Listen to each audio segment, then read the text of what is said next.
بسم اللہ الرحمن الرحیم۔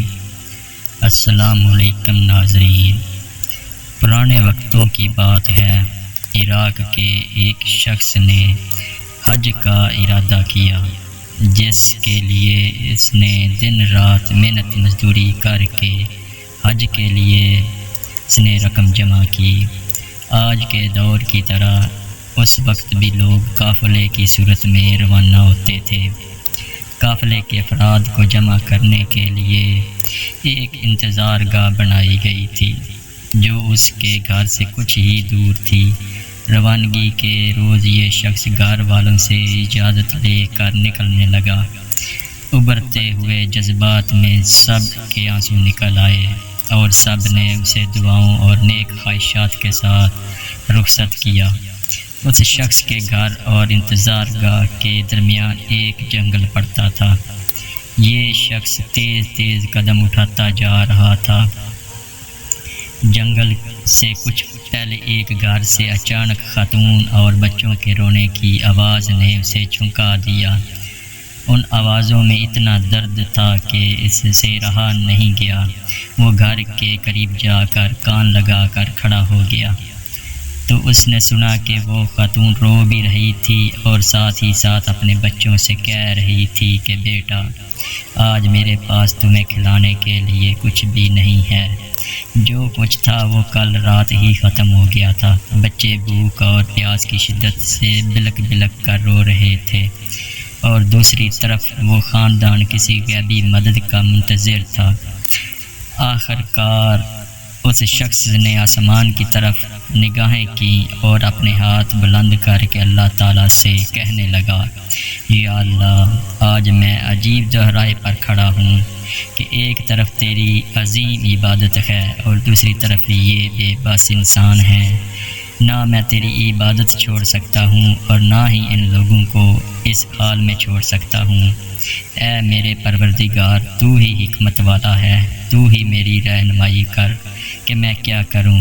اور اگلے ہی لمحے وہ شخص نے گھر کا دروازہ کھٹکھٹایا۔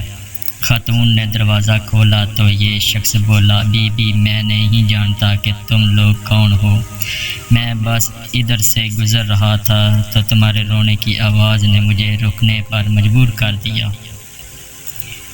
میں نے تمہاری ساری باتیں سن لی ہیں۔ یہ لو، میرے پاس کچھ پیسے اور کھانے کی چیزیں ہیں، ان سے اپنے اور اپنے بچوں کے کھانے پینے کا بندوبست کر لو۔ خاتون اپنے جذبات پر قابو نہ رکھ سکی اور روتے ہوئے بولی، اے اجنبی، پچھلے دنوں میرے شوہر کا انتقال ہو گیا تھا، تب سے ہم پر مصیبتوں کے پہاڑ ٹوٹ پڑے ہیں۔ آپ کی بہت بہت مہربانی جو آپ نے ہم غریبوں پر اتنا رحم کیا۔ اللہ آپ کی دلی مراد پوری کرے۔ حج سے زیادہ اس شخص کی دلی مراد کیا ہوگی، لیکن حج پر جانے کے لیے جو سرمایہ چاہیے تھا وہ تو اس نے راہ خدا پر قربان کر دیا تھا۔ یہ شخص نہ گھر واپس جا سکتا تھا کہ گھر والے کیا سوچیں گے کہ حج کیے بغیر واپس آ گیا۔ چنانچہ وہ شخص جنگل میں چھپ کر بیٹھ گیا اور حج کے دنوں کے گزرنے کا انتظار کرنے لگا۔ کچھ دنوں بعد جب حج کے دن گزر گئے اور قافلے کے لوگ جنگل کے راستے اپنے اپنے گھروں کو جانے لگے تو یہ شخص بھی چپکے سے اس میں شامل ہو گیا۔